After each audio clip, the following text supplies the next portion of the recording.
Welcome to True Crime Garage. Wherever you are, whatever you are doing, thanks for listening. I'm your host, Nick, and with me, as always, is a man that knows you should only kill people with kindness. He is the mild-mannered captain. Or you could try a shovel. It's good to be seen. It's good to see you. Thanks for listening. Thanks for telling a friend.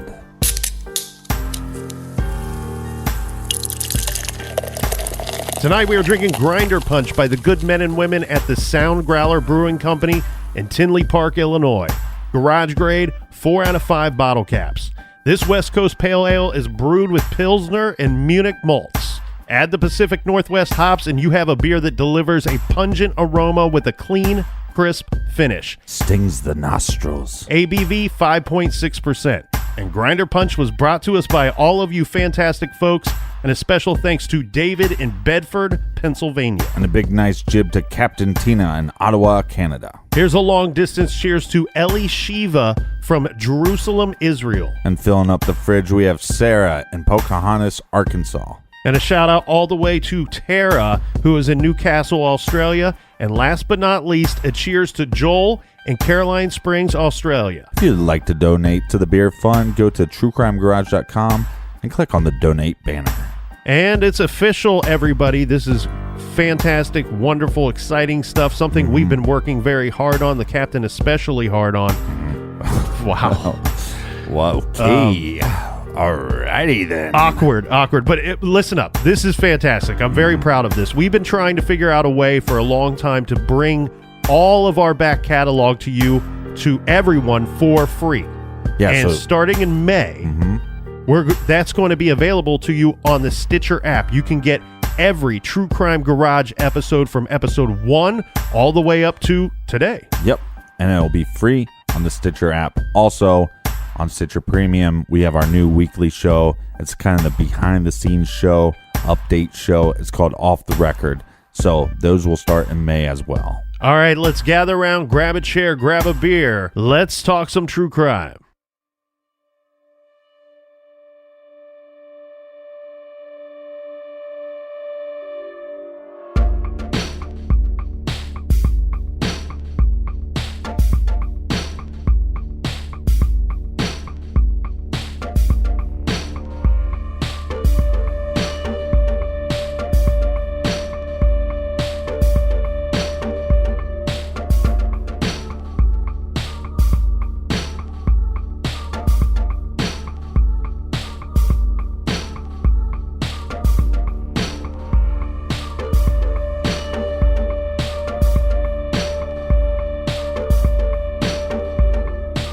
I just spoke with Tinley Park's police chief. He tells me this sketch was released on the eve of the anniversary on purpose because people tend to have the most interest in this cold case this time of year. The new 3D image is now hanging inside the police station and it's broadcast everywhere. It is an enhanced version of a previous sketch drawn from an eyewitness account in 2008.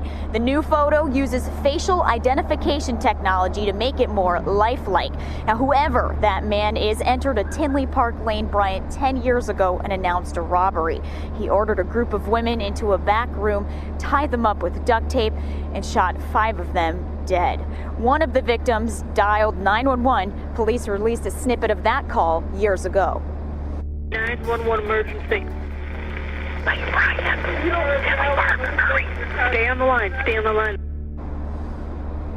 Police say the suspect's voice can also be heard on the background of that call. Detectives have now isolated the voice, although his words are almost indistinguishable.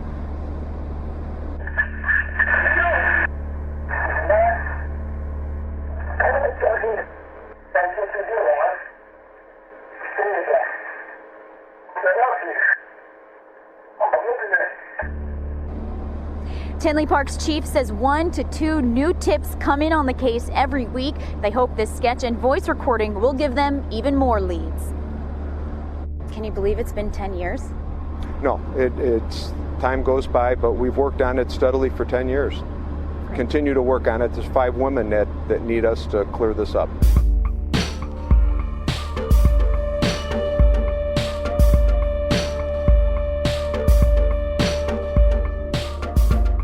In the trailer there, Captain, we hear the news reporter asking the police chief, can you believe it's been 10 years? And that's exactly the case here.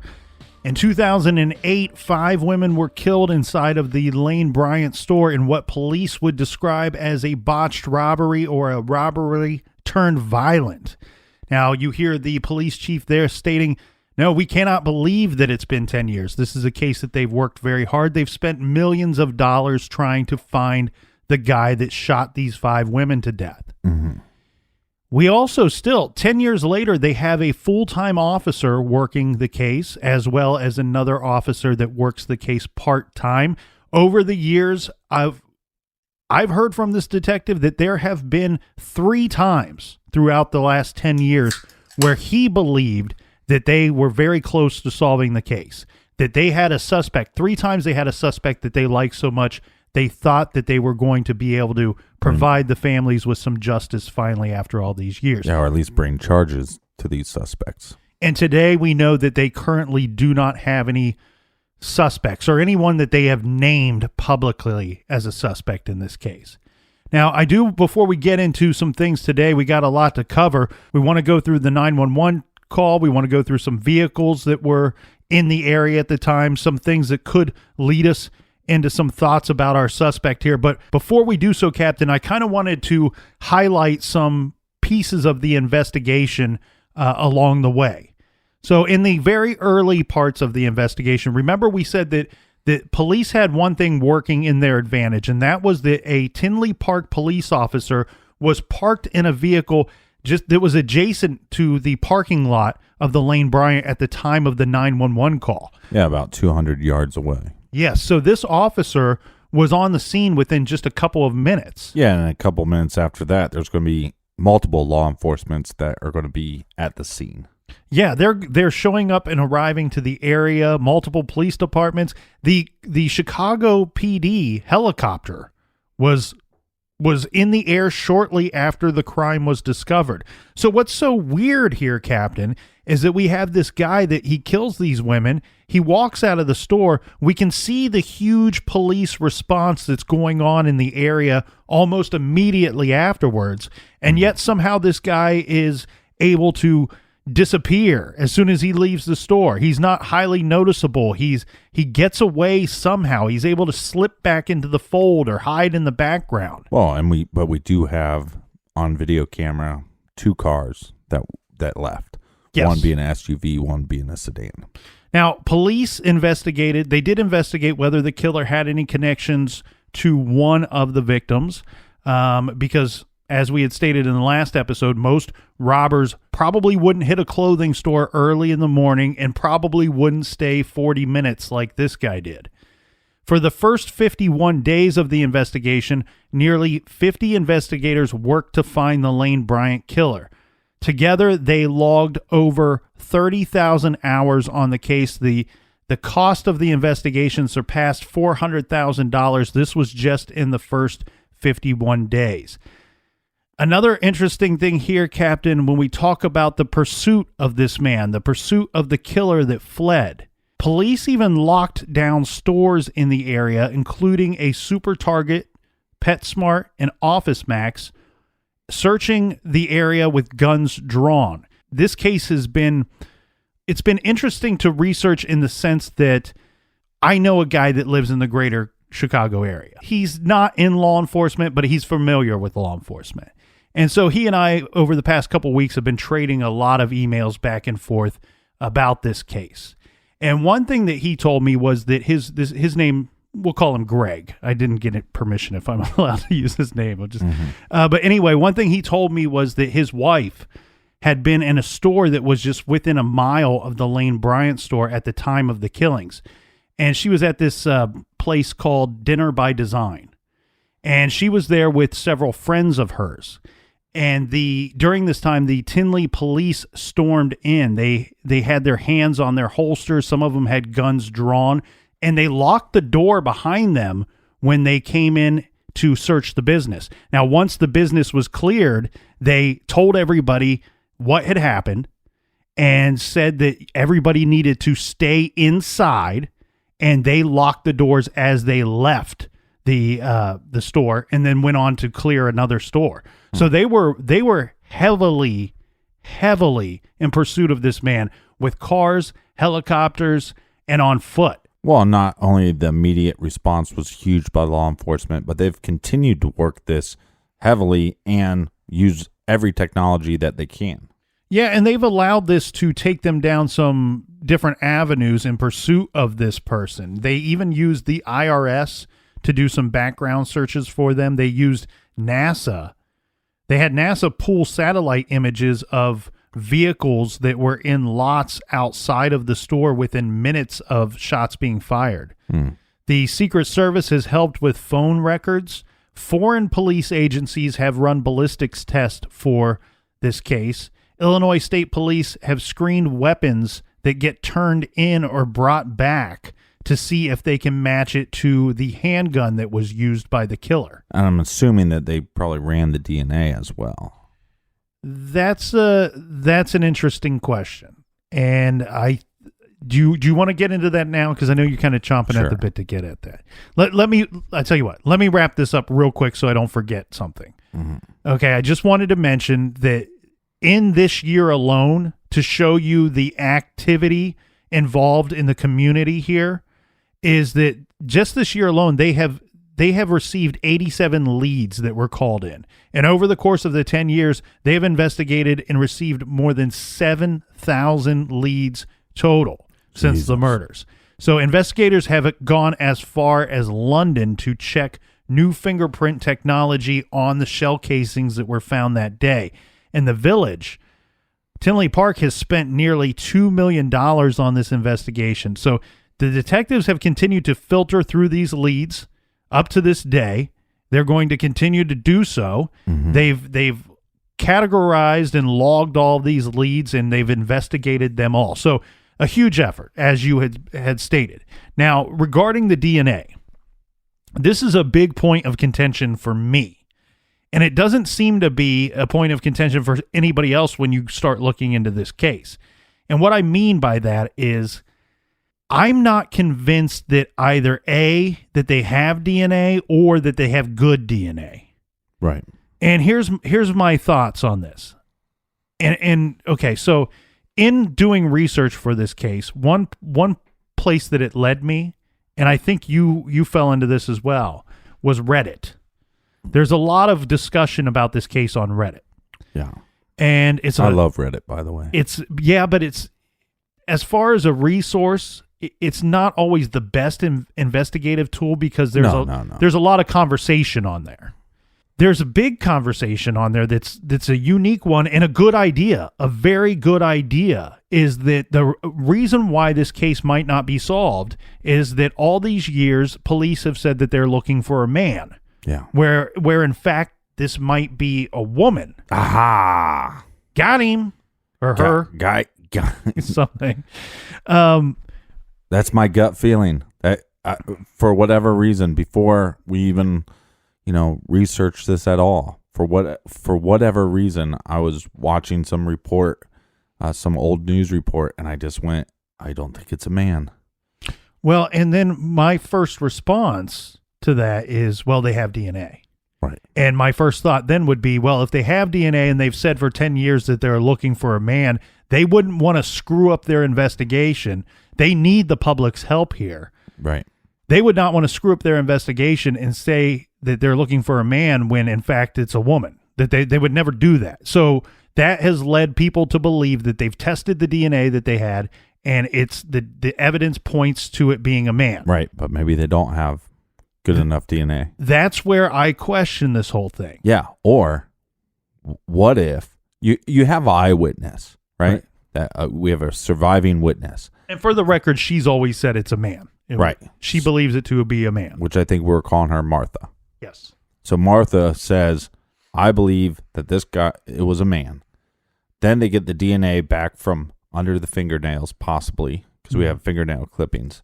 And we get touch DNA back, possibly, right? And then they test it, and they go, oh, well, there's some female DNA here. This must be the victim's DNA. And that is a contaminant. Right. Well, because if it were separate, they could decipher that it's separate, and they could figure out that it came from the victim. You know, they would test the victim as well. Yeah, but not always. I mean, we've seen cases where they've tested people and then accusations that, you know, somebody's kid is not their kid, that it was, you know what I mean? So no, I see what you're saying. So labs can get this wrong. So, but I just wonder if that threw them off and they were like, well, this DNA evidence is no good because we don't have any sign of male DNA evidence in this test, is what I'm saying. I think you lost me, because I think the counter argument has always been it has to be a man because they have DNA evidence. But I don't think that's why they think it's a man. I think they think it's a man because of eyewitness, and I have not seen anywhere that they said we tested DNA evidence and it's a man. Thank you. Now here. Sorry, I'm a little frustrated. All right, but before we get too far into this, Captain, my gut feeling is that it's a man. But you're my boy. I'm going to take your back here. You're my boy, Blue. Well, and the reason why I will not discredit the possibility of it being a woman is this. Anytime that I've seen a debate on if it's a man or a woman, the person always tries to end the debate supporting the fact that it's a man by stating they have DNA, they would know if it's a man or a woman, they've always said it's a man, so it has to be a man. Like you just said, though, researching this case for 2 weeks, I couldn't find anywhere. I couldn't find it printed in any newspaper. I couldn't find it where the video footage of a officer, a detective, a police chief at any time outrightly stating we have DNA of this suspect. Mm-hmm. They always hint that they might have DNA. They always throw out statements that would suggest that they have DNA. That doesn't mean that they have DNA on this guy or girl. What this means is they could be trying to put this person off kilter. They could probably be trying to put this person off ease. We have DNA that you left at the crime scene because we have fingernail clippings, or we found blood underneath one of the victim's fingernails. There were things that were left at the crime scene. This just implies that they have DNA. They never outwardly state that they 100% do. And not only were you unable to find that, I was unable to find that. And I emailed my friend, quote unquote, Greg in Chicago, who was well aware of this case. And he said the same thing. At no point have I ever come across where the police are outwardly saying that they, in fact, have DNA. And to further that they've tested it to confirm that it's a man. So I think if that's going to be your argument, your counterpunch there, it doesn't work for me. Because when you throw that out there and you state that is a fact, please post that link underneath your argument so we can verify that, check the box, and make sure that it's no longer a concern. So this is where we give the homework portion from time to time on the show, Captain. If anybody can find a link where there is a officer directly involved in this investigation that is being quoted in a newspaper or being interviewed, and we can see the words coming out of their mouth that they have DNA, please post a link to that on our blog at truecrimegarage.com. Right, and so the other problem too is that they said that this suspect was possibly 5'9" to 6 foot tall. So you're talking about a gap of maybe 3 inches. But now if you go 3 inches lower, now you're talking about a gap of a height of 5'6" to 5'9", which would be more stereotypical female height. So I don't know. And then the big thing for me is the 911 call. Now, what police have stated, or multiple media sources have stated, is they believe that you can hear the suspect's voice on the 911 call. Yes. So do you want to get to that? Yes. Let's go ahead and play the 911 clip that we played yesterday. 911 emergency. Lane Bryant. We're at Tinley Park. Hurry. Stay on the line. Stay on the line. Let me get you to Tinley Park. Don't hang up.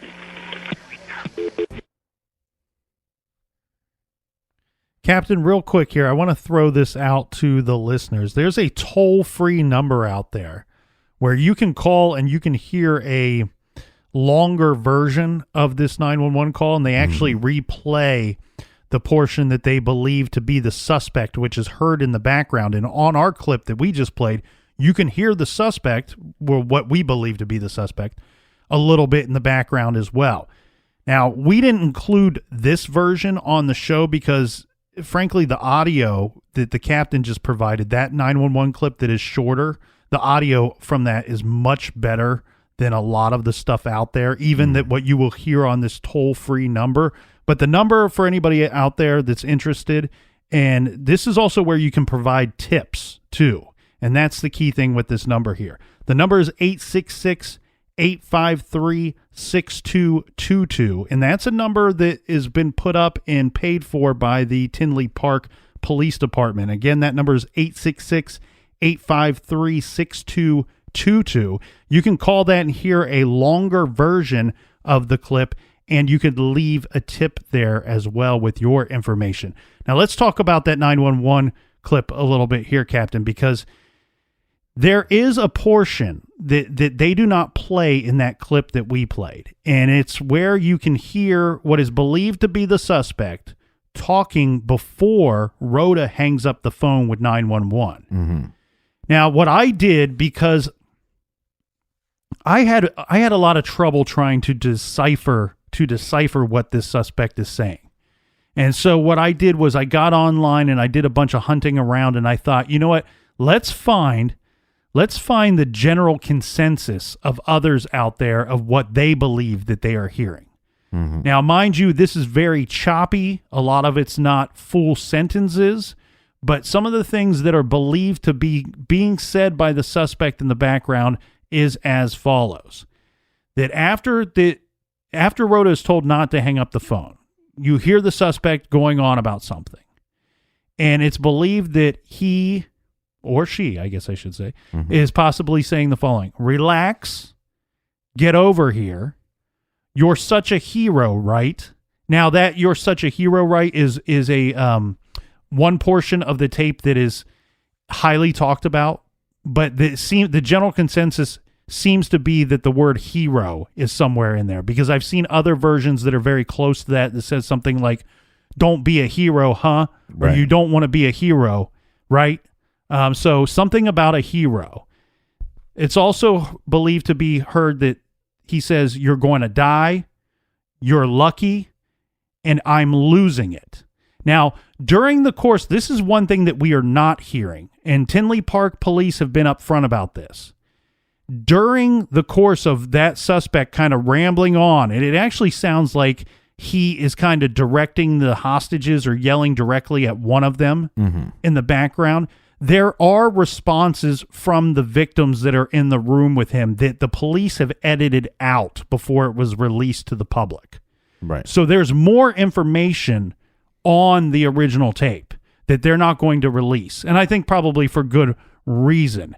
But the one thing that I seem to be able to make out pretty clearly is that one line of "I'm losing it." Now, I don't know that I hear exactly that, maybe a slightly different version of that sentence, but the word "losing" seems to be pretty clear at some point in this audio. At the beginning, I hear almost like a, "Yo, I'm tired of yelling."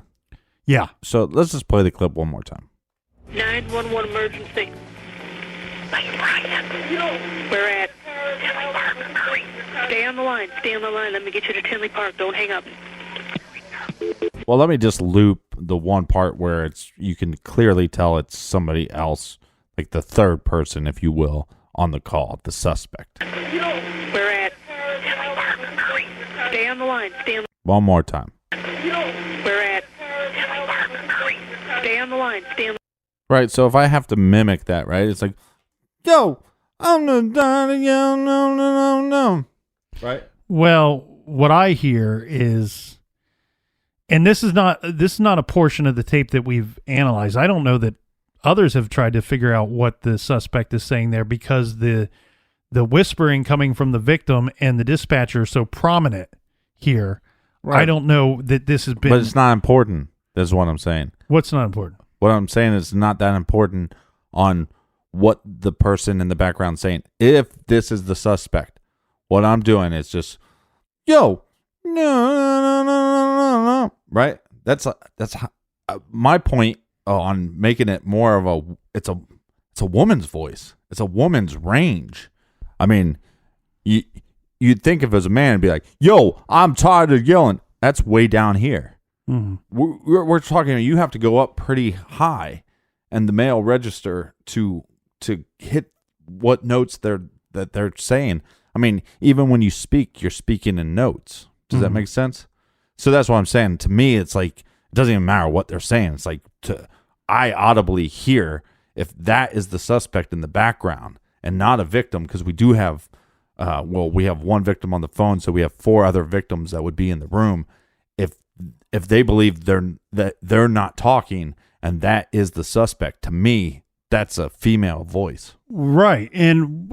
But at the same time, though, I kind of point out what I think I hear the person to be saying, because I think that tells you if it is the suspect or if it is one of the other victims. Because to me, it almost sounds like the person is saying, I'm tired of yelling, looking for blah, blah, blah. Almost like the person is announcing to the people that they've taken hostage that I'm tired of asking you all these questions. Why isn't anybody telling me the answers I want to know? Right. I'm looking for this, and then I'm going to leave. I'm getting tired of you not helping me out. I came here looking for money, and I've not found very much money. Now, I understand. I get your point, because when you isolate that spot on the tape and you play it back the couple of times that you did, is the pitch higher than I anticipated hearing, knowing that I believe the suspect to be a man? The answer is yes. That pitch is higher than I anticipated to hear. However, I just, our voices do funny things. Everything does funny. I'm just stating that this is a heightened. Do some funny things. This is a heightened situation. This is not a calm situation on either part, the victims or the suspect. And I know that sometimes when people are yelling, some people project a higher pitch at times. Thrown into a stressful situation, somebody's pitch could go up or down depending on their emotion at the time as well. If this individual is angry or scared themselves, who knows what their voice could do. But I agree with you, Captain. A higher pitch than I would anticipate regarding a male suspect of that size. 911 emergency. Lane Bryant. We're at Tinley Park. Hurry. Stay on the line. Stay on the line. Let me get you to Tinley Park. Don't hang up.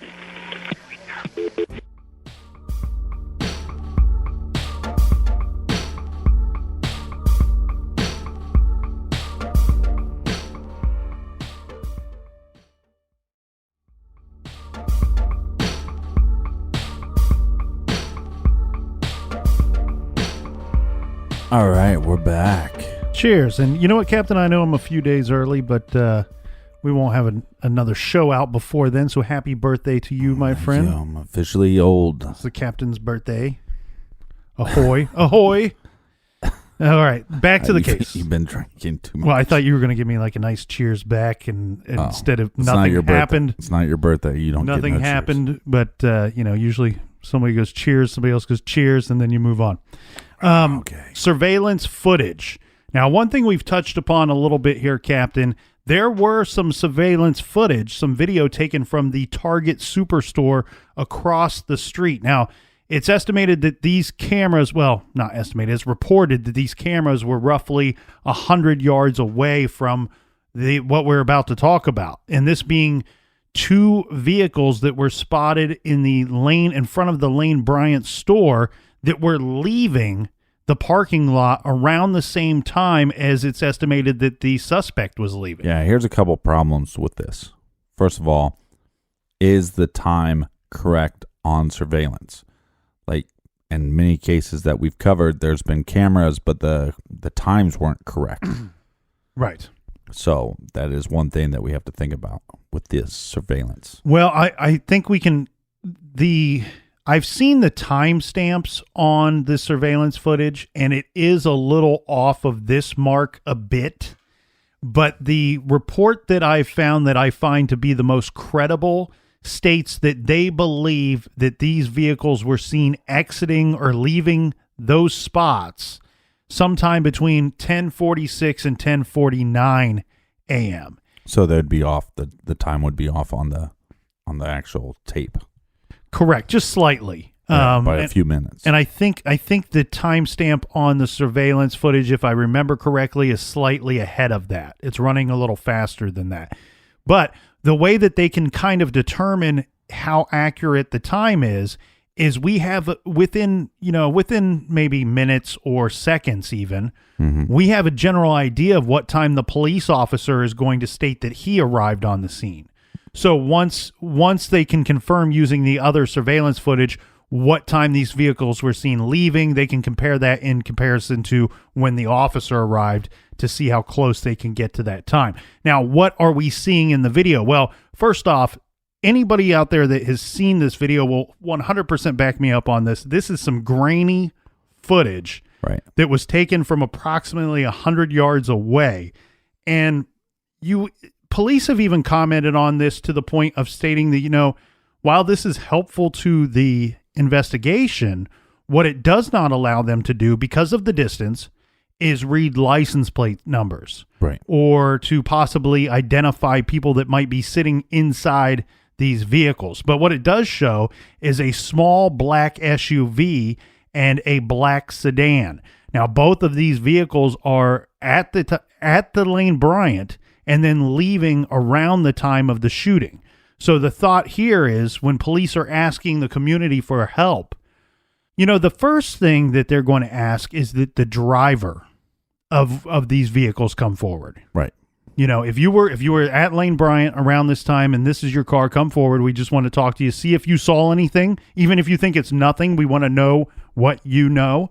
I find one thing a little interesting here, though. If you listen to early reports, it states that police are looking for the driver of the small black SUV as well as the black sedan.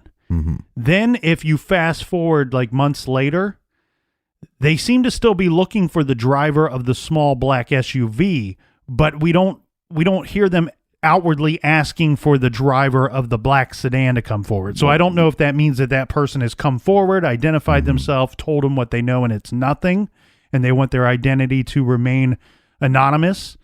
It's generally believed that the driver of the SUV could be our suspect. Yeah. And I've seen on several sites, we talked specifically about the Reddit site, where they did name several possible models, makes and models of that SUV. That's how bad the footage is. That being a Honda or a Kia, possibly a Toyota. I've not been able to find where police have stated, we believe it was this make, this model, this year. Nowhere could I find that. So for purposes of staying on task, I think that we continue to report that it is a small black SUV that is in question. And again, it seems to be that out of these two vehicles, it's believed that the suspect might have been fleeing the scene in that small black SUV. Well, what's important about this is if you knew about this case, lived in the area, if there was somebody that you possibly suspected could have done this, then you kind of reverse engineer it. Did they have a black SUV, a small black SUV that they would be able to use?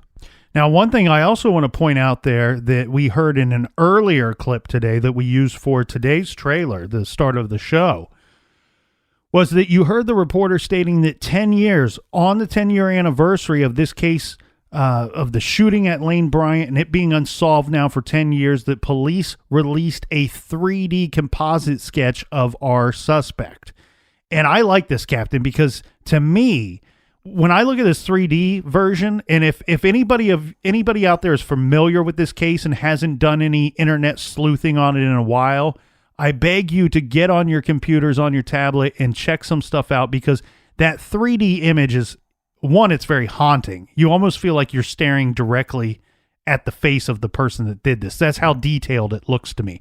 We'll put that on the website and Instagram, Twitter, Facebook, all that stuff. And two, the original composite sketch, I felt was pretty general. I don't feel like it gave me a good sense of what I should be looking for, who I should be looking for, as where the detailed 3D account was much better for that. Well, I feel like we've covered a lot. Do you have any questions that you think we should go over?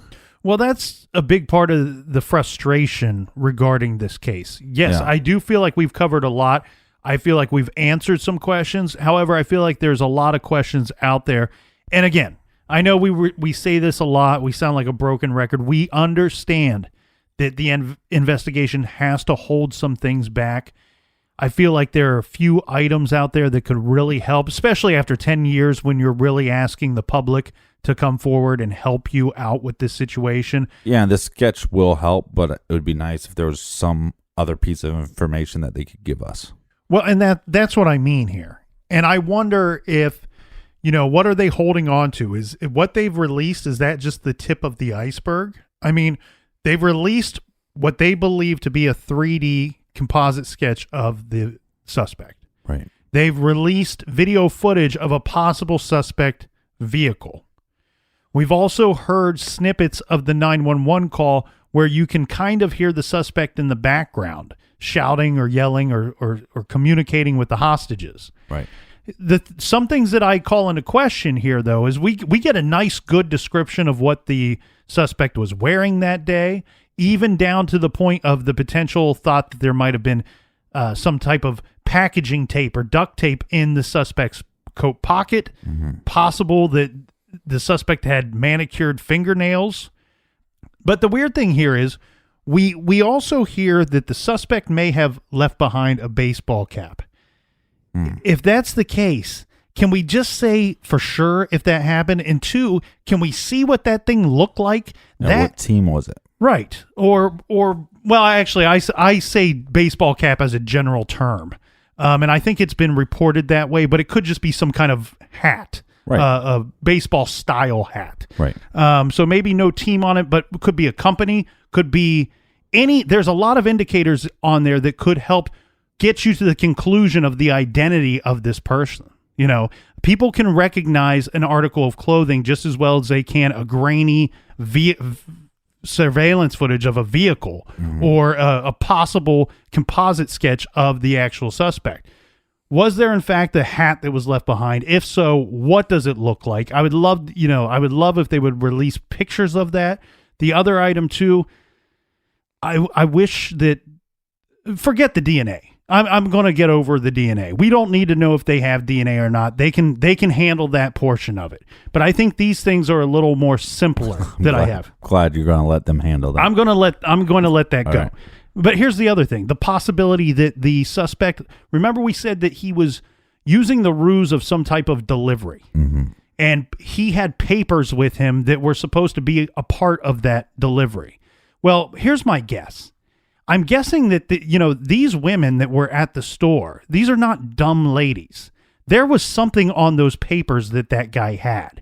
And what I mean by that is that he's not going to be able to walk in there with some blank pieces of paper or something that has nothing to do with anything at all and just be able to go, hey, I'm here to do this delivery. My name's Joe. And Rhoda and these other ladies fall for it. She was doing preventative measures to call another store thinking that there was a potential mix-up in some kind of delivery. Now, yes, he could have likely found some pieces of paper somewhere that look like they're from a delivery. He could have grabbed an invoice from somewhere else. But what I'm getting at is there was enough information on those pieces of paper that he was carrying with him. And there's many reports that state that he left those at the scene, that the police recovered those. Right. At the very least, could we find out, one, do they still exist? And B, what was printed on those papers? Is there anything on those papers that would provide any type of information that could lead us to a potential suspect? Meaning, why all these years later haven't these papers been released to the public to help with this investigation? And it could be something as simple as these were papers that this person took from where they worked. Mm-hmm. They took them out of somebody's car, just like the baseball hat. There's a million ways that somebody can see something. Somebody can see the right information and piece it together, and you get that phone call. You get that tip that you need.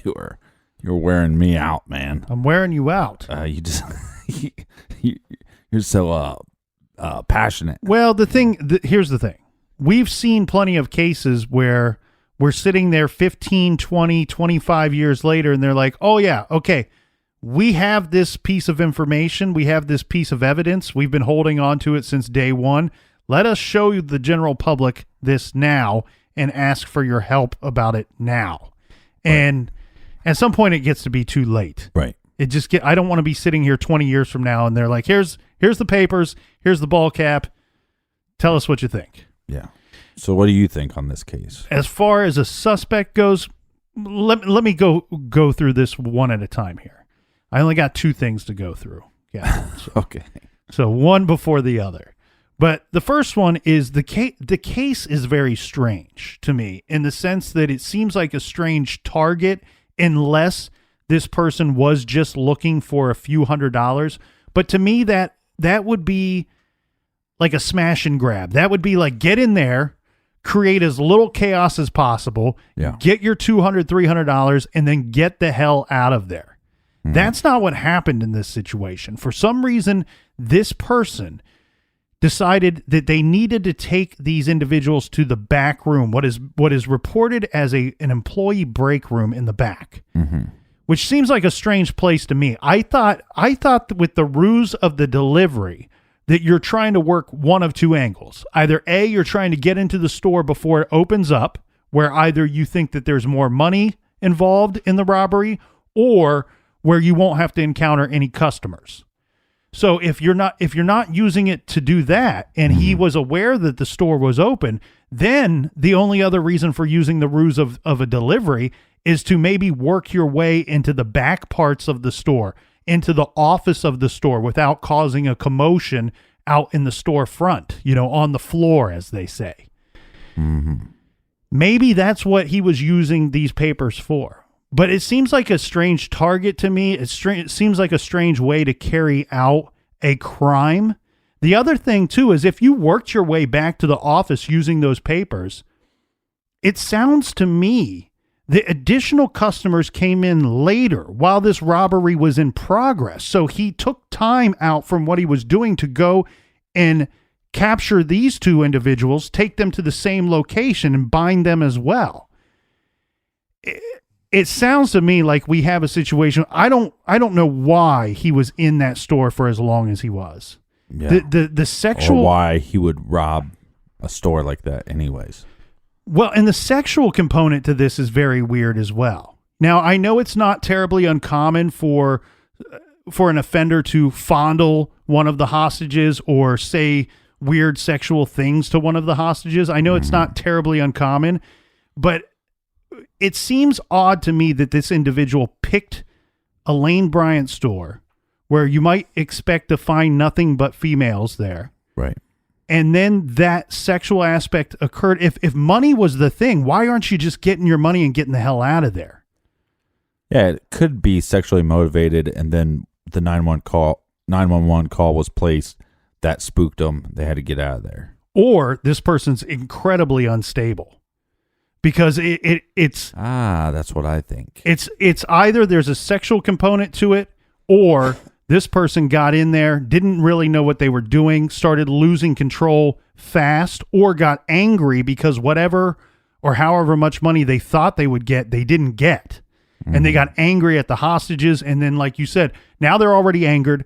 And then they find out about the 911 call. They panic, or they're angered more, and they're going to take out that anger on all of those women there.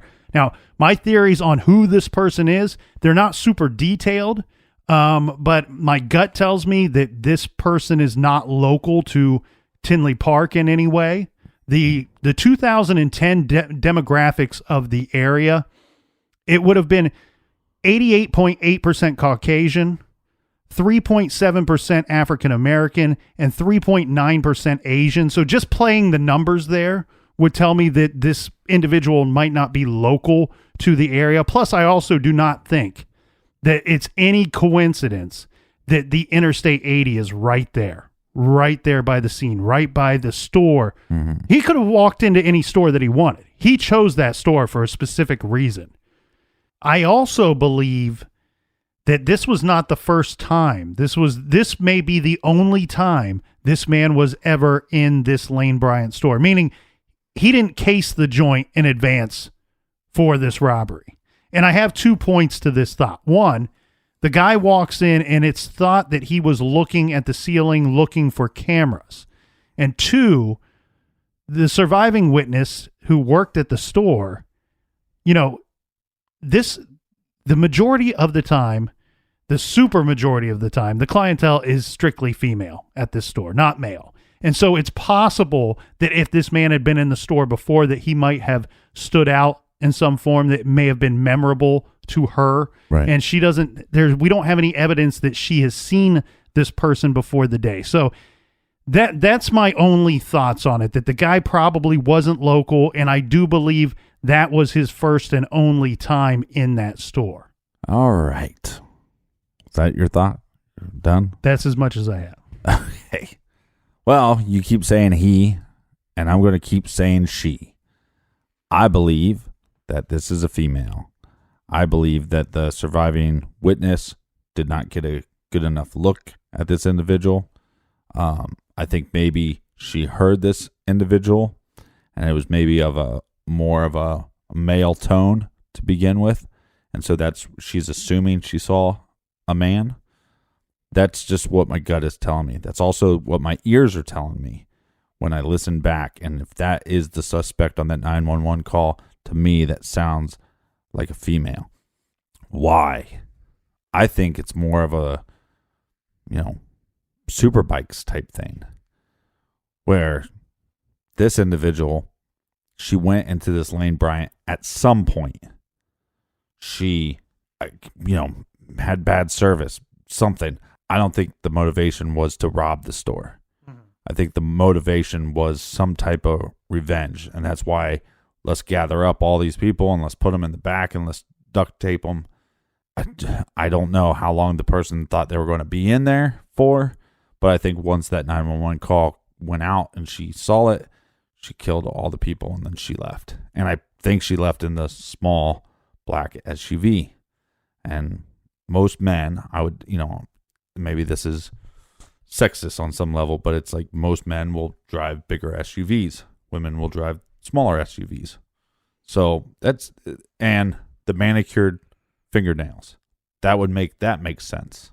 And there's just little things that are really hard to explain in this case, but they start making a little more sense. Like the cornrows with the braid in front starts making a little more sense when you go, well, that's more of the way a female would do their hair. Mm-hmm.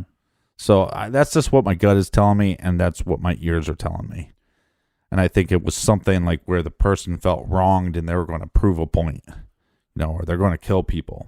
I mean, this person is psycho. Well, and that's what I mean. And I'm, I'm sticking with my thoughts, but that's what I mean. And I like that you bring up the Superbike case that we've covered here, because that was really once that thing was solved, you're like, holy shit, this whole time, the motivation for this murders and this crime would make zero sense to anybody but the person that perpetrated the crime. Right.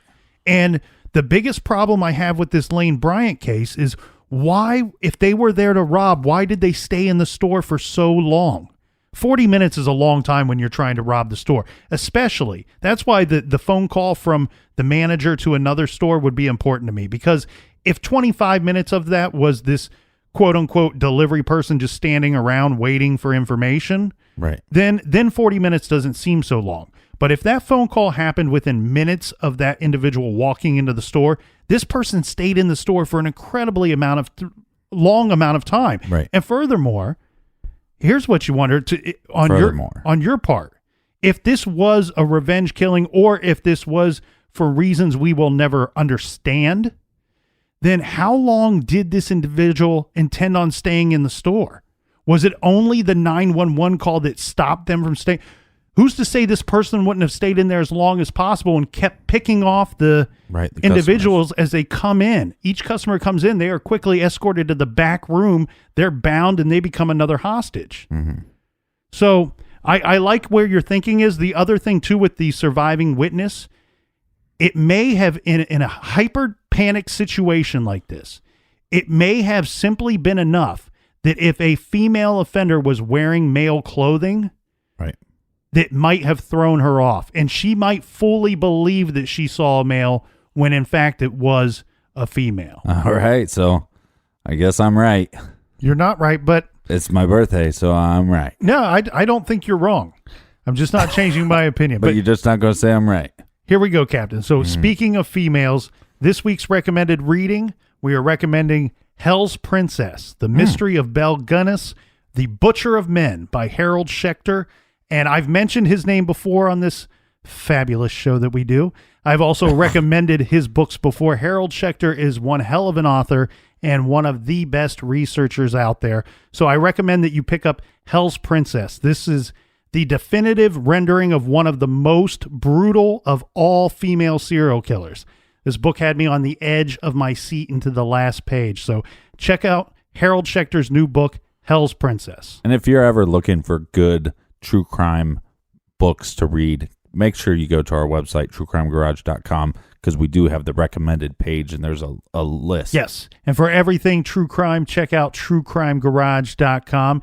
And for all of our garage friends out there that are on social media, you can follow us at True Crime Garage.